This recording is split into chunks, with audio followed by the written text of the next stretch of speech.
भी हुआ और अब मीडिया भी कहीं खड़ी हो गई है इस पूरे मुद्दे को लेके। शुरुआत रोहित के मुद्दे से हुई थी और अब ये हुआ है। आप खुद मौजूद थी क्या वहाँ से? और आप पहले तो नहीं, सबसे पहले तो मैं ये बोलना चाहूँगी कि मैं वहाँ उस प्रोटेस्ट मार्च में जो छात्रों ने निकाली थी जस्टिस फॉर रोहित की मांग करते हुए झंडेवाला में राष्ट्रीय स्वयंसेवक संघ के हेडक्वार्टर के बाहर, मैं वहाँ नहीं थी। लेकिन मेरे कुछ दोस्त थे वहाँ पे और उन्होंने कल शाम को मुझे वो वीडियो क्लिप्स भेजे जिसमें बहुत साफ तरीके से पता चल रहा है कि दिल्ली पुलिस के कांस्टेबल्स ने और कुछ गुंडों ने जो प्लेन क्लोथ सिविल्स में हैं, उन्होंने छात्रों को और लड़कियों को बहुत बेरहमी से मारा, पीटा, लाठियों से उनकी पिटाई की। तो मैंने जब ये वीडियो देखा, मैं बहुत ही मतलब मैं दंग रह गई, मैं बहुत शॉक थी। और सबसे पहले तो मुझे बहुत डर लगा क्योंकि मुझे याद आया कि 5 साल पहले तक मैं भी उस सड़क पे हो सकती थी और मैं भी पिट रही हो सकती थी पुलिस के हाथों। तो मैंने वो वीडियो शेयर करना शुरू किया ट्विटर पे, सोशल मीडिया पे। मैंने अपने सारे दोस्तों को बोला उसे शेयर करिए, फिर और लोगों ने उसे शेयर किया। हमने कुछ जर्नलिस्ट को कांटेक्ट किया कि आप ये देखें। और मुझे लगता है कि ये बहुत अच्छी बात है कि ये मीडिया ने पिक किया है और अब दिल्ली पुलिस से सवाल उठाया जा रहा है, क्योंकि हमें भूलना नहीं चाहिए कि भारत एक लोकतंत्र है और कोई भी पीसफुल प्रोटेस्ट एक अहिंसात्मक विरोध हर बाशिंदे का, इस देश के बाशिंदे का हक है।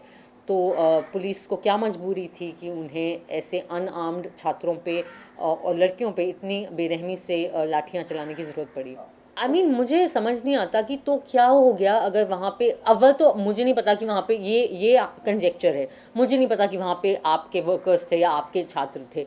लेकिन हर हर यंग पर्सन जिसका एक दिमाग होता है वो किसी ना किसी पॉलिटिक्स का होता है। आखिरकार हम सब वोट देते हैं और हम सब किसी पॉलिटिकल पार्टी को ही वोट देते हैं, और हम इसलिए वोट देते हैं क्योंकि हम एक लोकतंत्र हैं और हमें अपनी सरकार बनानी होती है। तो जब हमने सरकार चुनी है, एक लोकतांत्रिक सरकार चुनी है, तो इसमें क्या बुरा है कि हम उस सरकार से सवाल पूछें?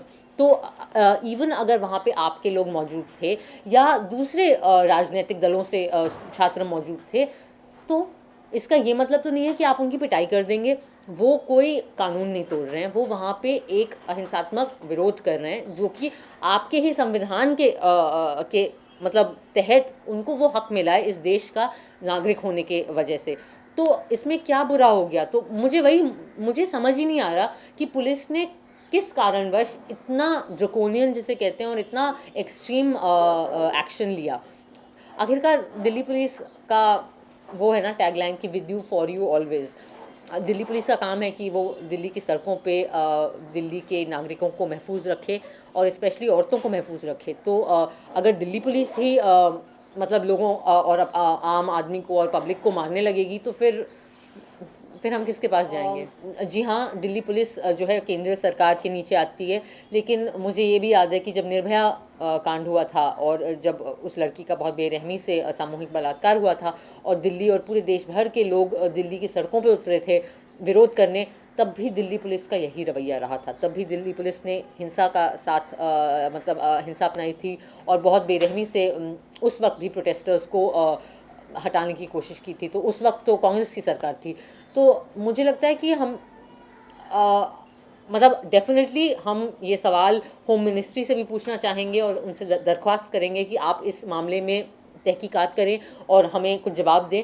लेकिन इसके अलावा मैं ज़रूर ये दिल्ली पुलिस से पूछना चाहूँगी कि आपको क्या ऐसा हो जाता है जब लोग एक पीसफुल विरोध करते हैं कि आपको ज़रूरत पड़ती है कि आप हिंसा के थ्रू लोगों को वहाँ से हटाने की कोशिश करें? आखिरकार जैसा कि मैं बार बार कह रही हूँ कि कुछ गैर कानूनी नहीं है इसमें। ये हक है नागरिकों का कि वो वहाँ पर प्रोटेस्ट कर पाएँ, और ये हमारा समाज है, ये हमारा देश है और हमें हमारे समाज और देश के बारे में सवाल पूछने का बिल्कुल हक है क्योंकि हम लोकतंत्र हैं। एक दिल्ली पुलिस के अफसरों ने एक किस्म की मतलब सफाई दी है कि उस इलाके में 144 सेक्शन 144 लगा हुआ था, कर्फ्यू लगा हुआ था और वहाँ पे प्रोटेस्ट करना अलाउड नहीं है। लेकिन अगर वो सच है, फिर भी मैं ये कहूँगी कि ठीक है, वहाँ पे उन लोगों को प्रोटेस्ट नहीं करना चाहिए था, लेकिन आप अलग तरीक़ों से उन्हें हटा सकते थे। आप वो रस्सियों से लोगों को पीछे कर सकते थे। आप को क्या ज़रूरत पड़ी कि आप मार पिटाई पे उतर आए? और ज़्यादा बड़ा सवाल ये कि आप खुद कानून के रखवाले हैं, आप कैसे कानून तोड़ सकते हैं, आप कैसे औरतों पे हाथ उठा सकते हैं और आप गुंडों का सहारा कैसे ले सकते हैं। कौन थे वो लोग जो कि सिविल्स में थे, प्लेन क्लोथ्स में थे। जब पुलिस वालों से पूछा गया, वहाँ पे डीसीपी कलसी साहब खुद थे, उन्होंने कहा कि मैंने देखा ही नहीं, ये पता नहीं कैसे हो सकता है क्योंकि उनकी नज़रों के सामने हो रहा था। और उन्होंने कहा कि नहीं वो पुलिस के लोग नहीं थे। अगर वो पुलिस के लोग नहीं थे तो वो वहाँ क्या कर रहे थे और आप उन्हें रोक क्यों नहीं रहे थे। तो फिर कई सारे सवाल आएंगे ना कि क्या क्या ये प्रॉब्लम थी कि वो आरएसएस के सामने हो रहा था और इसलिए आपने उस प्रोटेस्ट को इतनी बेरहमी से रोकने की ज़रूरत समझी। तो मुझे लगता है कि दिल्ली पुलिस की जिम्मेदारी है कि वो हमें जवाब दें और वो जो गुंडे थे उनको उनके खिलाफ कार्यवाही हो और वो जो हवलदार थे, वो जो कांस्टेबल्स थे जिन्होंने लड़कियों को मारा स्पेशली और स्टूडेंट्स को मारा, कि उनके खिलाफ भी कार्यवाही होनी चाहिए। मुझे लगता है कि मैंने सिर्फ अपनी आवाज़ एक ज़िम्मेदार नागरिक और एक कंसर्न्ड सिटीज़न के तहत उठाई है।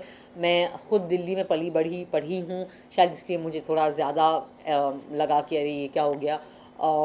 बट हाँ जी हाँ, मैं वहाँ पे नहीं थी, लेकिन मेरे कई दोस्त वहाँ पे थे। वो लोग इस चीज़ को फॉलो अप करेंगे और हम सबकी यही उम्मीद है कि हम वो सवाल पूछते रहें जब तक कि हम सरकार को और दिल्ली पुलिस को कुछ जवाब देने पे और कुछ कार्यवाही करने पे हम उन्हें मजबूर ना करें, या हम बट मैं ये भी कहना चाहूँगी कि हम सिर्फ बतौर नागरिक और बतौर सिविल सोसाइटी अपना काम कर रहे हैं।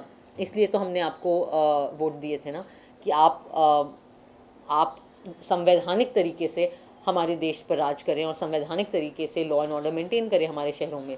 तो अगर आप संविधान को भूल जाएंगे और आप गैर संवैधानिक कार्यवाही करना शुरू करेंगे तो वोटर होने के नाते हमारी जिम्मेदारी है कि हम आपको याद दिलाएं कि संविधान में क्या लिखा है। लेकिन मैंने कभी ये नहीं समझा कि मैं कुछ गलत काम कर रही हूँ। मैंने हमेशा यही समझा कि हमारे देश में हमारे संविधान ने हमें जो हक़ दिए हैं उसी के तहत मैं अपनी ज़िंदगी जी रही हूँ। मैं एक बहुत ही मतलब मैं एक प्राउड इंडियन हूँ। मुझे अपने देश से, अपने शहरों से बहुत प्यार है।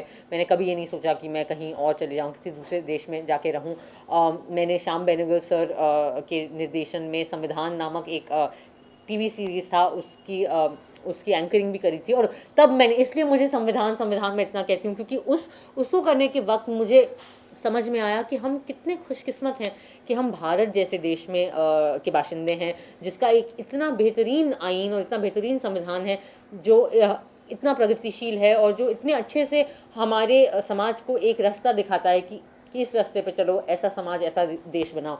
तो हाँ, शायद मुझे बहुत ख़राब लगता है जब मैं आसपास समाज में देखती हूँ ऐसी चीज़ें जो इतनी दुखदायक हैं और गैर संवैधानिक हैं। और मुझे लगता है एक पढ़े लिखे नागरिक और एक जागरूक नागरिक होने के नाते ये मेरी जिम्मेदारी है कि मैं हमारे सरकार से और हमारे इंस्टीट्यूशन से सवाल उठाते रहूं, क्योंकि मैं हर साल वोट देती हूँ। मतलब